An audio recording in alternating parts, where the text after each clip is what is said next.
This time of the year the leaves of these trees slowly turn brown, fall down to the ground creating a bronze blanket around the village and its trade routes that stretch out in all directions, disappearing into a darkened distance of windy cliffs or endless forest. Inside the village, Stan woke up early today with the intent of being alone for once. He grabs his stuff and walks out of his chamber along a corridor and takes the stairs down into the main hall of the lodge. At the entrance the man that seems to be the owner of the place is cleaning up the floor. Stan quietly admires the calmness in which the man arranges the tables and chairs before this place is packed with people again. Stan waves and smiles towards him, continuing to walk outside following a gravel road.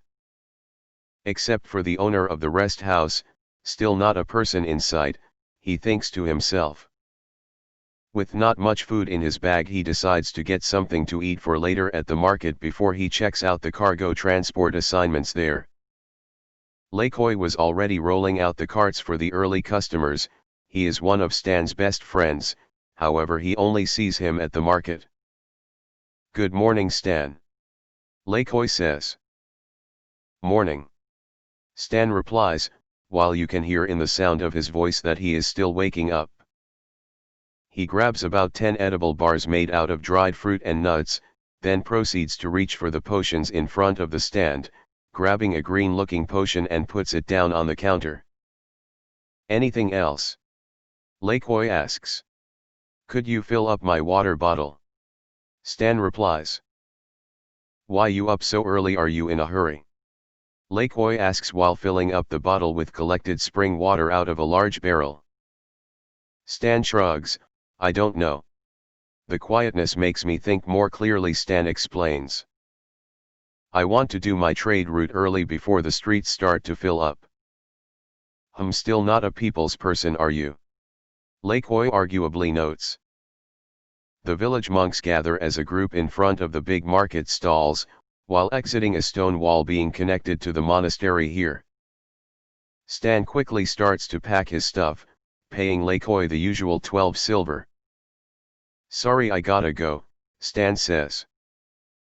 "Fall into a pit," Lekoy jokingly shouts. While the monks start to gather around Lekoy's stall, grabbing the best produce, Stan worms his way out of the group. Throwing his bag around his shoulder, he walks towards a short stone tower with a big wooden open door. "Sign these papers please," a thin man from up high alerts him, holding a stick in front of Stan, almost hitting him with it. Stan looks left of him at a small wooden table with a big stack of papers laying on it. He fills in spices and precious stones, hands the paper to the man and gives 5 gold deposit. The man stumbles out of a high chair and walks into the tower-like building, grabbing 2 wooden boxes and a big grey cloth pouch. Stan puts his bag down and takes another bag out of it, putting the generally small amount of trade cargo in it. He waves to the man and takes off, walking down the passage leading out of the village. It's a small dirt road with large piles of trash along the side the flies wouldn't even touch around this time of day. Leaving the village, Stan is glad to be on his trade route already, breathing in the much more fresher air surrounding the forest. It isn't a long walk, about 2 hours up some mountain that is hard to quickly reach with horses and carriage. An old eroded sign, next to some abandoned bundles of wood, is telling him he is on the right way to Sunhain. He remembers some past friends from the village he is currently staying at, that went to Sunhain believing it would make everything more easy. To Stan it looked like just another sad eroded village. However, he does wonder if all of his trade travels will bring him any better luck. While finally making it up and entering the village, Stan is exhausted. Slowly walking towards the market to deliver the goods to the address on the boxes and pouch given. He still isn't hungry and it's still dark outside, Stan notices. A small shop on the side of the market turns out to be the place. After making the delivery, he is ready to head back already. I don't want to pick up another trade route," Stan says to himself. So he decides to take a walk without any determined destination, with the intent of making it back to the other village. Strange, Why hasn't the sun come up already? Stan thought to himself, trying to maneuver through a darkened path. Most trade routes have lights along them that have enough oil to stay on all night, so this must mean he was not on a path anymore that is used for trade. Stan starts to look around him, and then while peering off in the distance, seemingly seeing some other lights out there. Another village, I think, Stan whispers to himself. In the dark he has problems staying on this rough path, so he begins to wander off a bit while unnoticeably going deeper in the forest. Suddenly he stumbles and falls down through some eroded ground, then slides even further down and lands into a grove of dirt and plants. Great. Now I really don't know where I am, Stan says to himself, a bit annoyed, thoroughly checking if all his stuff is okay and still on him. After taking a short breathing pause, he starts to seek a way out of this grove. After a minute he feels what seems to be stone along the side of the walls of soil and roots. What is this? Stan thought to himself, some stone building. Trying to look through the shadowy overgrown valley, a grey eroded wall corner stuck out next to some tree. Stan takes some distance and then on some further inspection finds it to be a walled-off manor, like a castle or something.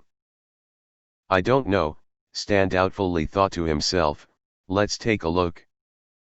After walking up some thick tree roots, he finds a big door that seems to be slightly waving open and closing in the wind. It's dark and it looks vacant, so he steps through the door. Hello?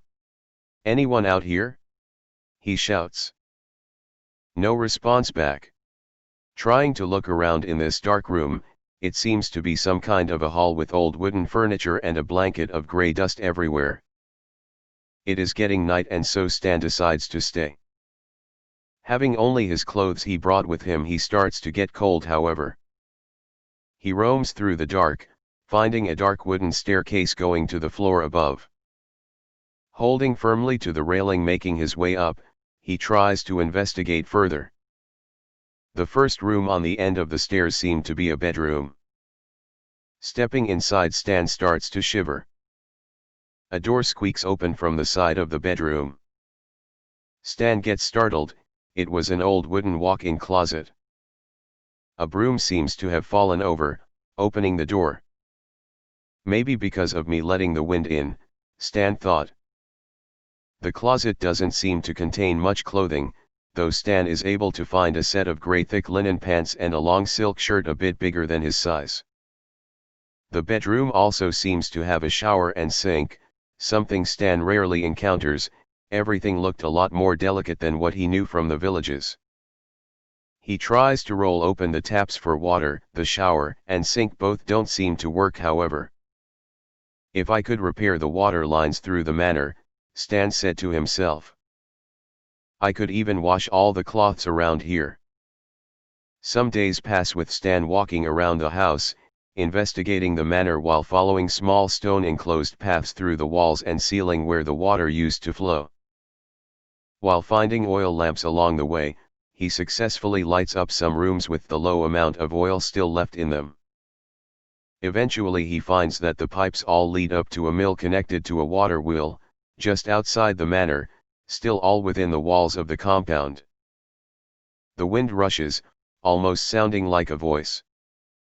Stan is startled, however decides to ignore it. The mill seems to be mostly still intact and only a little worn down, however there is a stone stuck in the river blocking the water wheel. Stan turns back to the manor and gets the broom from the bedroom closet. Then quickly returning to the mill, he pushes away the stone and the water wheel starts to move again. Water slowly begins to run towards the main building, mostly being pumped out of the ground by some mechanical system. Rather than being sourced directly from the river like what Stan is used to in the village. Again a strange gust of wind and noises that sound like whispers start to become noticeable. Stan is a bit shaken up and returns to the main hall bringing back the broom. Thank you, a voice says. Stan, completely shocked now, runs up the stairs. I am sorry, Stan shouts, I am sorry, I am sorry. I didn't know there was anybody still around in this place, he proceeds to shout. There is something I want to show you, the voice calmly says in return, sounding strange like the noise of wooden planks and rumbling stone. Grey doors on the side of the main hall open and a reflective surface of dusty windows becomes visible. Stan doubtfully walks down the stairs again and steps inside the newly opened room, that turns out to be an indoor garden. Full of withered plants in the middle with nightshade still growing along the side. There are pillars in Victorian-like style arches keeping up a glass ceiling that doesn't let much light come through. And while walking further through this strange atmosphere, Stan notices the ground is basically all dried up plant soil. A wind starts to rush through the room. Stan gets a bad feeling about the whole place. He runs out with nearly having enough clothing on him to stay warm. With a strange stomachache coming up, he decides to drink the potion he still got, making him feel somewhat better and giving him some energy. While taking off, Stan notices snow had fallen and the rivers already are beginning to turn frozen. Daylight is finally beginning to increase again with white grayish clouds becoming more noticeable on the horizon. Stan within short time easily finds a path that leads him back to a trade route he recognizes. Making it back to the village, everything seemed just the same as when he left. It must have been more than a week now, Stan thought to himself. Walking towards the local rest house, he sees Lekoy eating on the porch in front. Hey Lekoy, haven't seen you beyond the market in a while, Stan says out loud. Haven't seen you in a while, Lekoy replies, it has been weeks last time we had seen each other.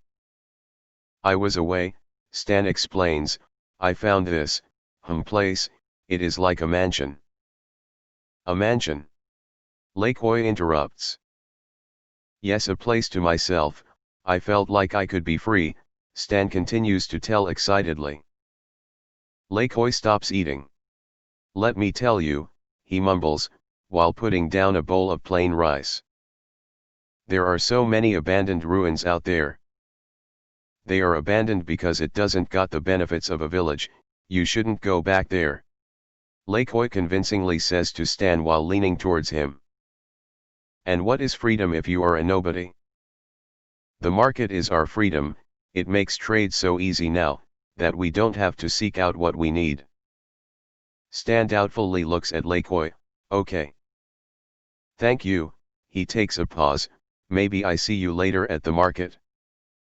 Stan swiftly turns around and runs to the market, hoping to find some clarity there. But still again he just doesn't seem to be in his element. The closer he walks to the market the more he gets those same feelings again. Maybe that everything is already decided, Stan thinks to himself, while seeing the monks group in front of him. He asks his 5 gold back at the tower guard, though he only gets 4 gold because he seemingly was too late getting the deposit back and the administrator already wrote it off. A big guy walks up. Fine. Stan says. With the rest of the gold he decides to get some extra supplies like lamp oil and some extra food like fruit and more nut bars. Without his bag, he carries it all folded up in his now mudded silk shirt. Stan decides to head back, walking along the trash heaps while leaving the town again, maybe for a longer while this time. Being an experienced traveler for so long, he is able to find the way back to the manor, sliding down the same grove he fell into the first time. Arriving at the manor, the door already opened, Stan didn't care about the fears he had. Some flowers on the trees in front were already beginning to bud and he already felt a lot better than earlier. Walking inside, he pulls out the lamp oil from his folded shirt and starts refilling the now empty lamps in the main hall. A slight wind gushes in again. You have returned, the house spoke. While ignoring, Stan walks over towards the indoor garden and goes inside. He places his bag down next to the middle planters and then starts to put his hands into the dirt, shaking it up. Stan felt he already had seen enough dirt. It's time to clean this place up, Stan replies to the house.